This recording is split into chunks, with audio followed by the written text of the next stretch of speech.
Pas de suspense, on s'achemine vers une large victoire du président sortant Alassane Ouattara en Côte d'Ivoire. L'absence des principales figures de l'opposition écartées de la course électorale.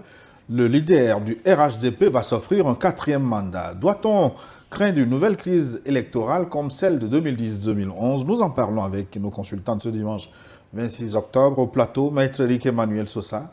Maître, bonjour. Bonjour. Vous êtes avocat au barreau de Lomé, analyste politique, habitué de cette émission. Merci de nous revenir ce dimanche. En votre compagnie, l'homme qui ne change pas, qui ne bouge pas, son Excellence, Sogoyou Kokou Kegewe. Bonjour, Excellence. Bonjour Gilles, bonjour aux téléspectateurs et auditeurs. Pour commencer, quel est votre sentiment général sur la tenue de cette élection présidentielle? Y a-t-il eu finalement une résignation ou une mobilisation des Ivoiriens pour ce scrutin? Maître Eric Emmanuel Sosa. Je parlerai plus de résignation parce que les choses ne se sont pas déroulées dans un contexte adéquat. Quand je parle de contexte adéquat, c'est-à-dire que connaissant la classe politique ivoirienne, on se serait attendu à ce que les grands classiques, les personnalités les plus éminentes de la classe politique, les combattants politiques de longue date, des gens qui ont, de par leur pédigré personnel, un parcours politique qui leur donne de l'envergure présidentielle. Et malheureusement, on s'est retrouvé avec davantage de second couteau que de personnages proéminents, capables d'amener le pion à Alassane Ouattara, qui, en fin de compte, s'est retrouvé avec un boulevard qui va lui assurer un 4e mandat, tellement réprouvé par une opinion qui est fatiguée de toutes ces intrigues politiciennes, mais qui est obligée de subir, encore une fois, parce qu'en face, il y a la répression d'État et des entraves importantes à la liberté d'expression politique. Et c'est la raison pour laquelle je dis qu'il y a plus de résignation que d'enthousiasme. Excellent. Ben, vous parlez d'élection en Côte d'Ivoire. Bon, je ne sais pas s'il y a eu élection. Peut-être vous avez vu des élections, moi je n'en ai pas vu. S'il faut appeler les choses par leur nom. Hier, on a assisté à quoi en Côte d'Ivoire? Quand vous mobilisez plus de 40 000 forces de l'ordre et de sécurité pour tenir en respect les leaders de l'opposition et leurs militants, et vous allez seul vous faire plébisciter, mais c'est un putsch civil, un coup d'État civil. On utilise l'armée pour faire un coup d'État civil. Bon. Mais comme nous sommes dans une situation mondiale de 2 poids 2 mesures, vous allez voir que personne ne va rien dire. Donc un coup d'État civil, peut-être... Pour reprendre l'expression du président Laurent Gbagbo. Oui, je ne sais pas, je ne l'ai pas écouté dire ça, mais s'il l'a dit, c'est de bon sens. Il n'invente rien. Vous faites un coup d'État civil. Donc nous avons assisté à un coup d'État civil. Nous attendons de voir les réactions des censeurs universels et africains des putschs, des putschs militaires comme des putschs civils. Pour le moment, on estime que quand c'est un civil, ce n'est pas un putsch. Quand c'est un militaire, c'est un putsch. Mais nous avons assisté hier à l'exemple type de putsch civil. Oui, mais qu'est-ce qui vous fait dire qu'il s'agit d'un coup d'État civil alors que les institutions chargées de réguler cette élection se sont prononcées et ont tous validé le processus? Les institutions, si les institutions... La commission électorale, oui, la si Cour constitutionnelle... toutes ces institutions sont chargées de réprimer l'opposition pour fabriquer de toutes pièces un candidat unique, Gilles, je crois que tu es bien placé pour me dire ce que valent ces institutions. Parce que les institutions, qui les met? Si moi je suis président, je vais mettre une commission électorale intouchable.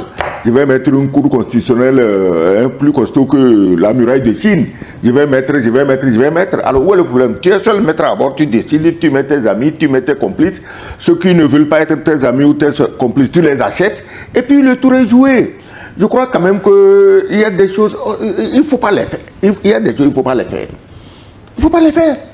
Moi, je préfère même que tout le monde soit candidat et que tu arrives même à truquer les élections, plutôt que d'assister à ce qu'on a assisté. Même Paul Biya, que tout le monde décrit.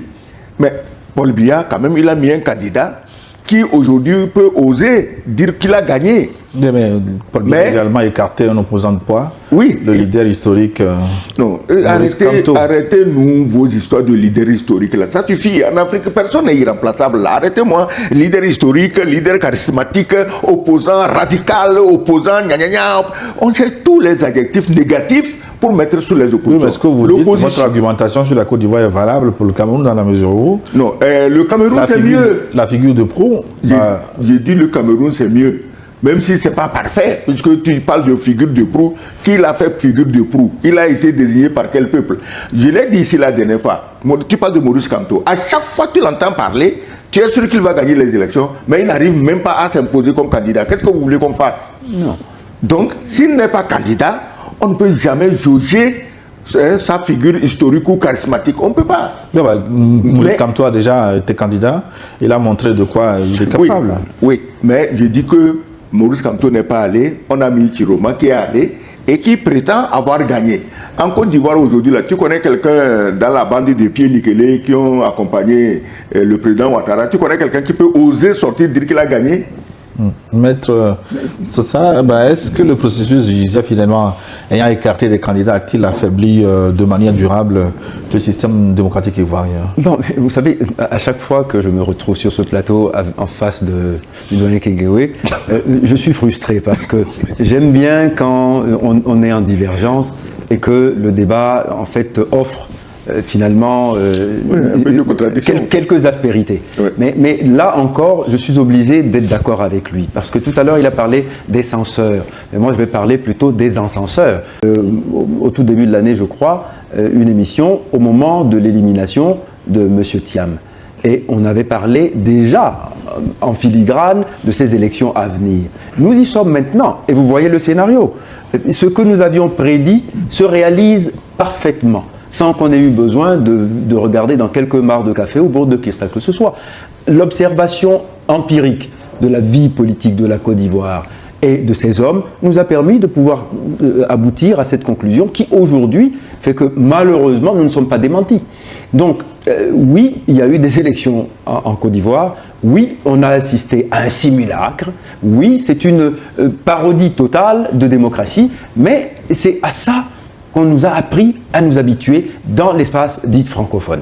Dans l'espace dit francophone. C'est-à-dire que nous traînons cette tare qui fait que finalement, le fait même d'élire devient quelque chose de suspect. Quand vous êtes élu dans ces conditions, vous êtes suspect de quelque chose. Vous êtes déjà presque coupable de la fraude qui entache même le simple fait de votre déclaration de candidature. On sait, si c'est vous, que vous n'allez pas pouvoir perdre. Tout est mis en place pour que vous gagniez des élections auxquelles personne ne croit. Alors pourquoi les organise-t-on? Vous voyez, à quelques rares exceptions près, et ces exceptions méritent quand même qu'on les cite. Le Sénégal a démontré qu'en Afrique francophone, il y a des systèmes politiques qui peuvent générer des schémas démocratiques crédibles. Même s'il y a eu beaucoup de couacs là-bas au Cameroun aussi, des tentatives d'empêcher un candidat.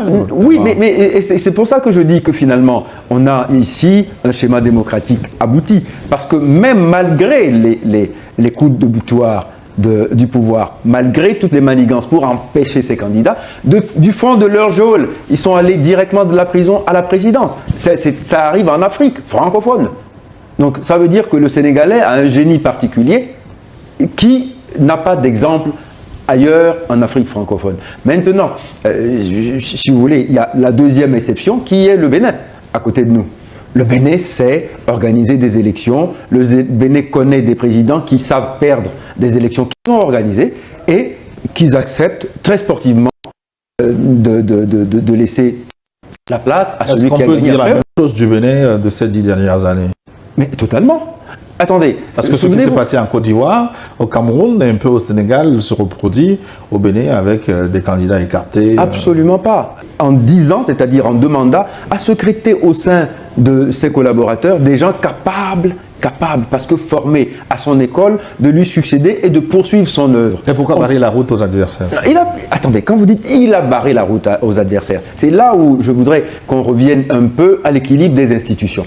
Au Bénin aussi, on a créé des institutions. Le code électoral béninois a été voté par des députés composés des opposants et de la mouvance présidentielle. Donc ils connaissaient la règle du jeu avant d'accepter d'aller compétir.